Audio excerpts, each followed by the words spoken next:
The Brazilian president, Jair Bolsonaro, is basically blaming NGOs for the fires in the Amazon. Our next guest, Andrew Miller, is the advocacy director for one such NGO, Amazon Watch, and he joins me now. Andrew, thanks very much for being on the show. I've been speaking a lot for quite a bit with your colleague Christian, in fact, for hours on end about the Amazon. And I want to first draw our viewers' attention to a tweet from Amazon Watch in the last 41 seconds. If we can bring, I'm just going to get my producer to bring up the map. It's a map that Amazon Watch have tweeted, said we made this map to show how Amazon fire hotspots in the Amazon rainforest overlap with protected areas and or indigenous territories. Indigenous peoples are the best protectors of the rainforest. They're also the most at risk from its destruction. Let's stand with them. Talk to us about exactly what we're seeing here. So in this map, it shows the Amazon, which of course is not just Brazil, but there's also you have the other countries in the Amazon basin that are seeing fires too, in Peru and Bolivia and elsewhere. But this map is very interesting because you can actually see where the indigenous territories are. And when you look at the Amazon from a satellite, you can also see, in many cases, where the indigenous territories are. Outside of those territories, it's deforested. And right within those territories, that's where you find the forests. So the indigenous the yellow parts are the protected areas and or indigenous territories. The red dots you're seeing on your screen, Andrew, I'm just telling our viewers, are hotspots of fire locations for the last 7 days, correct? Yes, and in the last week, there have been 10,000 fires that have been set. And again, as some of the previous commentators have mentioned, this isn't simply because it's too dry or simply because there are lightning strikes. This is because these are fires that are being deliberately set.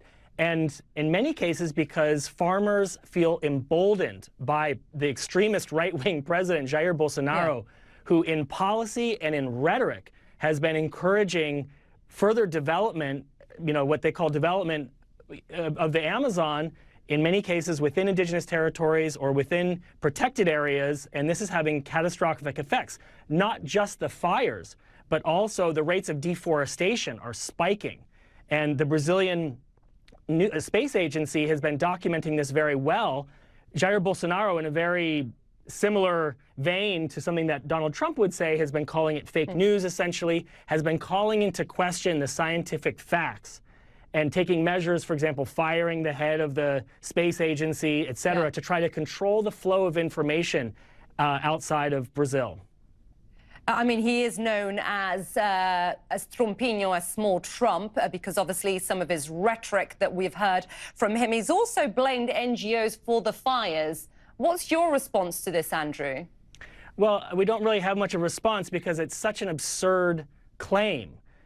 You know, these fires happen. This is the burning season. These fires happen every year at this time. It's just that they're up almost double this year over last year. And again, this is a result of the policies that Jair Bolsonaro is putting in place, slashing enforcement of existing laws, attempting to change the laws to weaken the protections of indigenous territories and protected areas, of placing climate deniers and environmental criminals as ministers within his government. So that's on the policy side.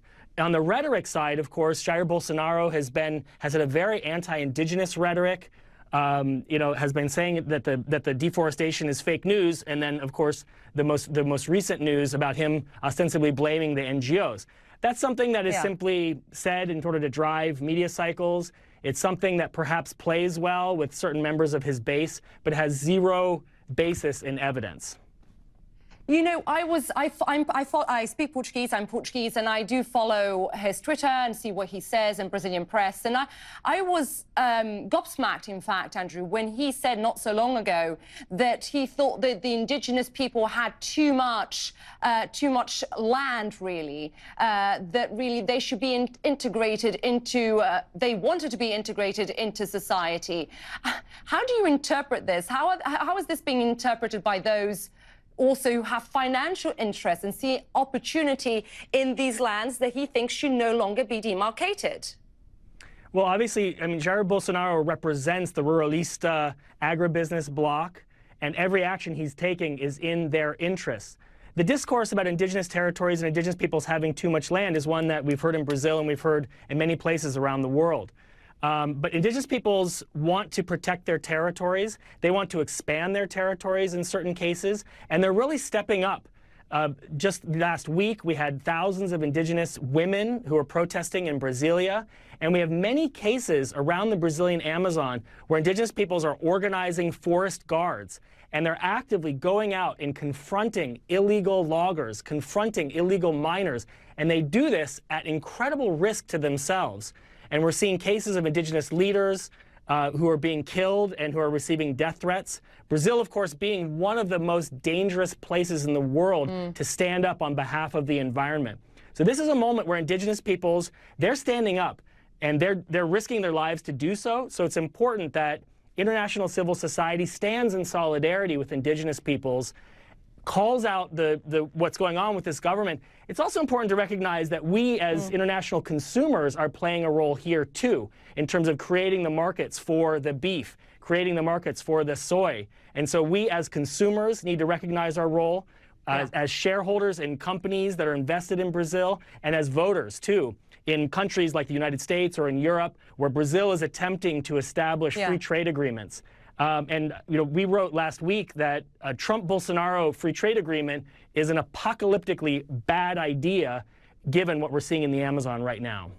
You're spot on. I mean, some would argue the big finance are, in fact, emboldening Bolsonaro, and that's all his intention all along, but we all play a part. Andrew Miller from Amazon Watch, I appreciate taking time to speak to us here on CNN. Thank you.